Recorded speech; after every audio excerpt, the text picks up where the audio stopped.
I started to pay very careful attention to what I was saying. I don't know if that happened voluntarily or involuntarily, but I could feel a sort of split developing in my psyche, and the split, and I've actually had students tell me the same thing that has happened to them after they've listened to some of the material that I've been describing to all of you. But I split into two, let's say. And one part was let's say the old me that was talking a lot and that liked to argue and that liked ideas. And there was another part that was watching that part, like just with its eyes open and neutrally judging. And the part that was neutrally judging was watching the part that was talking and going, that isn't your idea. You don't really believe that. You don't really know what you're talking about. That isn't true. And I thought, that's really interesting. So now and that was happening to like 95% of what I was saying.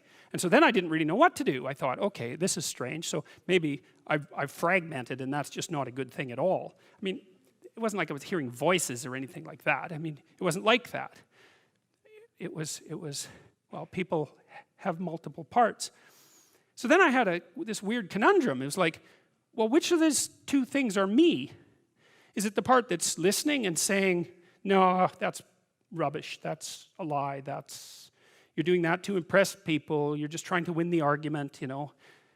Was that me, or was the part that was going about my normal verbal business me? And I didn't know, but I decided I would go with the critic. And then what I tried to do, what I learned to do, I think, was to stop saying things that made me weak. And now I mean, I'm still trying to do that, because I'm always feeling when I talk whether or not the words that I'm saying are either making me align or making me come apart.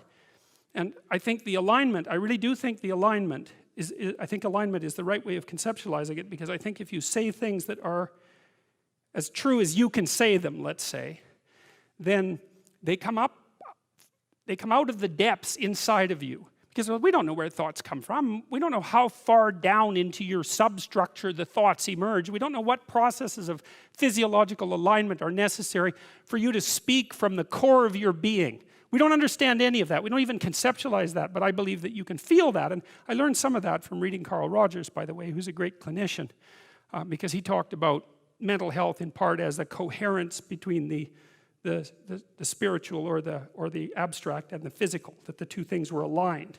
And there's a lot of idea of alignment in psychoanalytic and clinical thinking.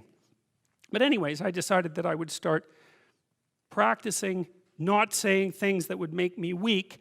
And what happened was that I had to stop saying almost everything that I was saying. I would say 95% of it. It's a hell of a shock to wake up and I mean, this was over a few months, but it's a hell of a shock to wake up and realize that you're mostly dead wood. It's a shock, you know, and you might think, well, do you really want all of that to burn off? It's like, well, there's nothing left but a little husk, 5% of you. It's like, well, if that 5% is solid, then maybe that's exactly what you want to have happen. Well, so I told you that story as an elaboration of this line. And God saw that the wickedness of man was great in the earth, and that every imagination of the thoughts of his heart was only evil continually. It's a question worth asking. Just exactly what are your motives? Well, you know, maybe they're purer than mine were, and it's certainly possible. I don't think that I'm naturally a particularly good person. I think I have to work at it very, very hard. And I don't necessarily think that everyone is like that.